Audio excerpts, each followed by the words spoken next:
school, we had best piece by a student. I was on cloud nine. Students, some of the schools and colleges were involved with it, and young Johnson Wales was involved with it. Yeah. Because they were young. Yeah. Don't forget, my wife was one of the first graduates from Johnson Wales. Oh, wow. Because that was before then. It was an all-girls school. An all-girls school, exactly. Yeah. So she was the third year, I think, or something like that. And they didn't at that time. She had three. There was only three girls, I think, in the school. Wow. And so she was involved with a little bit of that, and then later on, matured. She got involved with me. Mm-hmm. How old were you? Well, we were in our 30s, I guess. Okay, so your school had come and went for you, and yeah. Got you.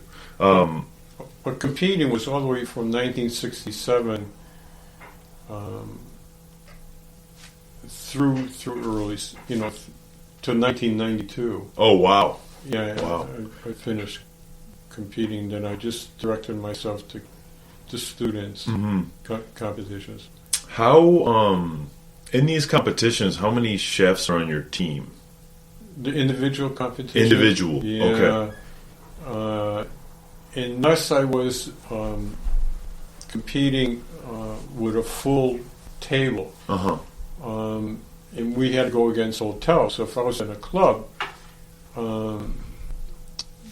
again, the until a certain time, the hotels could go as long as they wanted, and we couldn't compete with them because we only had in a club probably 6-8 people working. Yeah.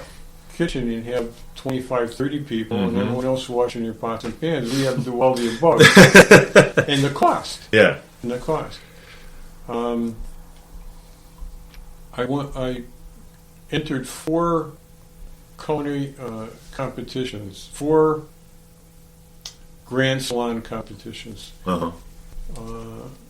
Took first place against hotels 3 times, and came in third place with 11 awards one time. Mm-hmm.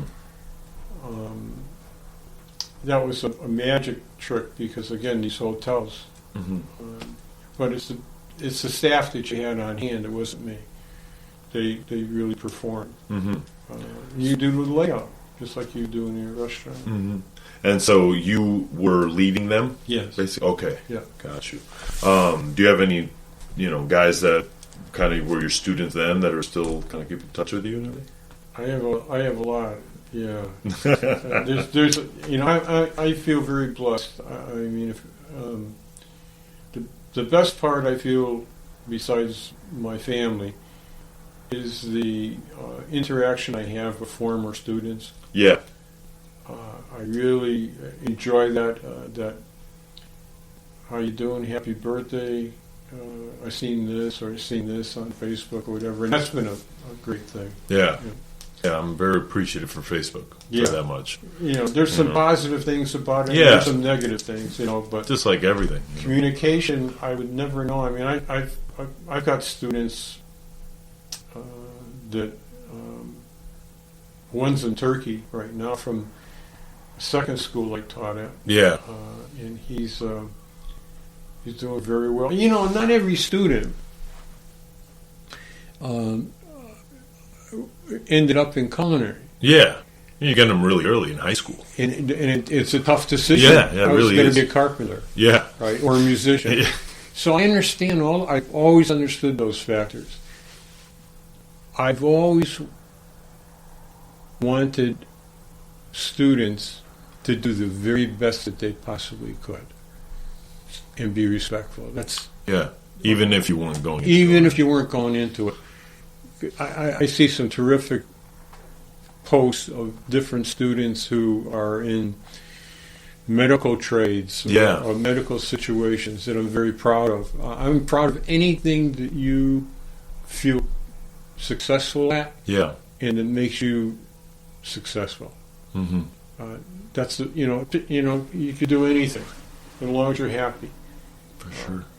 So we're still in the CIA in the timeline here. Sure. Did you have any friends at that time? Were you living in the dorms, or did you live at home? No, home. You lived at home. Okay, great. Yeah. So you were still eating home cooked meals. Sure. Oh, that's amazing. What's wrong with that? Yeah, nothing. Were you traveling at all at this time, or just for the competitions? Just for competitions. Mm-hmm. Yeah. So you're pretty disciplined. School, competitions, family. Yeah. Very Can you? Yeah, we can pause. We just. All right. So, did you have any plans during the CIA about what you were going to do after? You know, because I know in college they're always talking about what's your career going to be after, and what are you going to do, and Thank you so much. Appreciate it. Enjoy. Thank you. This is a lemon sourdough with a little, what is this? Stracciatella gelato? Yeah, that's Oh my- Sicilian gelato. Ooh. It doesn't have any eggs in it. Okay. she makes that for me because I'm a diabetic. Okay. There's no sugar in it, Mm-hmm. and there's no eggs in it. I use agave to sweeten it. Okay. That's delicious. Over here eating dessert on the podcast. I love it. This is a first. All right.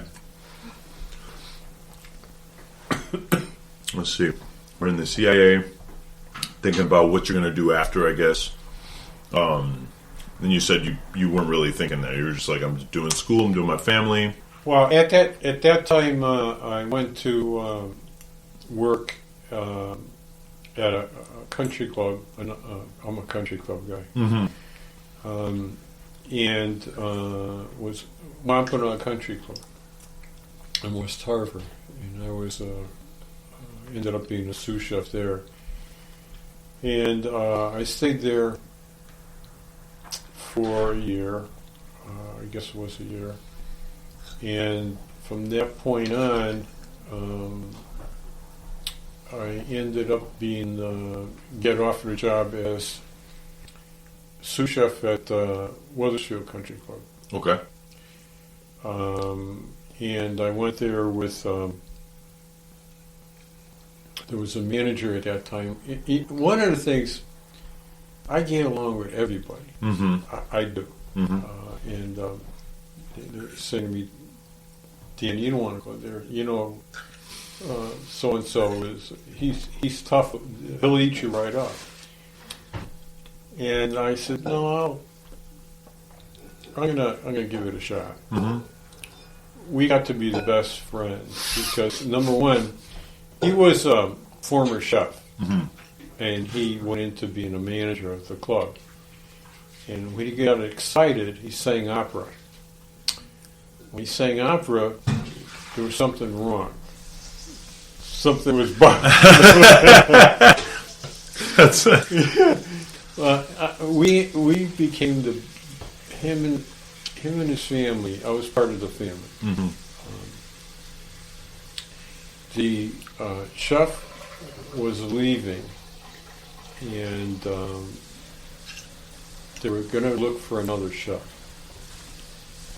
And so I said to him,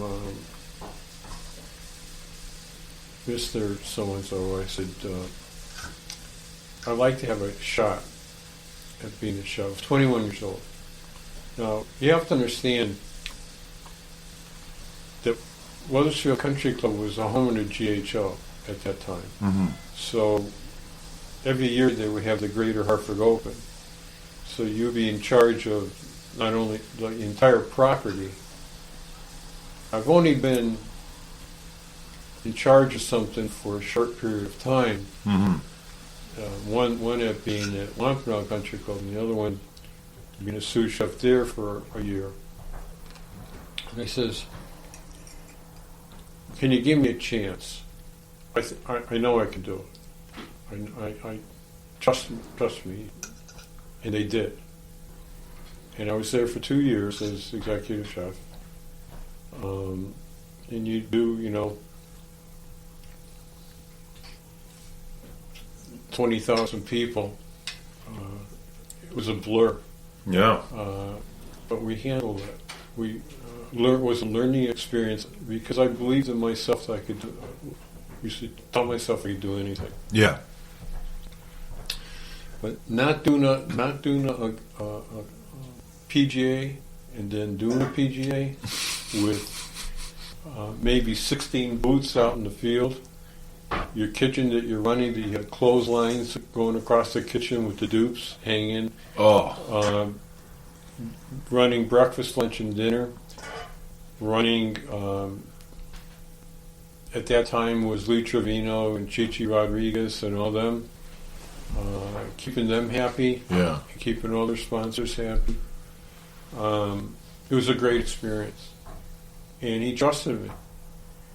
And then at that particular point, I got offered another job to come in as, not as chef, as executive sous chef in this private city club. Mm-hmm. And they said to me, Dan, why do you want to step down? I said, it's not stepping down. It's a learning experience into a new environment. Mm-hmm. I already knew that I could handle that. I want to learn what a life is, like yourself, into a different atmosphere, into learning. Well, I took the job as executive sous chef, and within 8 months, I became the executive chef, and I was there for 10 years. Okay. So you knew pretty early on, once you got there, you're like, I got this. And, yeah, and they, the thing that I wouldn't do, and I won't do to this date, is the chef was ailing. He's getting old, and they wanted to retire him. And I wouldn't let that happen. They came to me and they said, we want you to take over, and I said, no, I can't do that. He was very good to me. And even, he ended up in the hospital, and I went to visit him with the general manager, who was from England. And I told him, Chef, I got this, I'm holding on this for you. But you just take care of yourself. Your job is right there, don't worry about it. And he held my hand and he says, you got this. I said, Chef, we'll see when you get back. He ended up dying.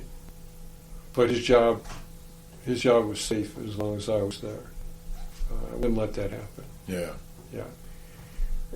That's what I believe in. I don't believe in, I believe in caring. Yeah. That's what I was taught by many, many chefs. We all have a different way of being brought up. Yeah. Yeah. Of course. And I was there 10 years. Yeah.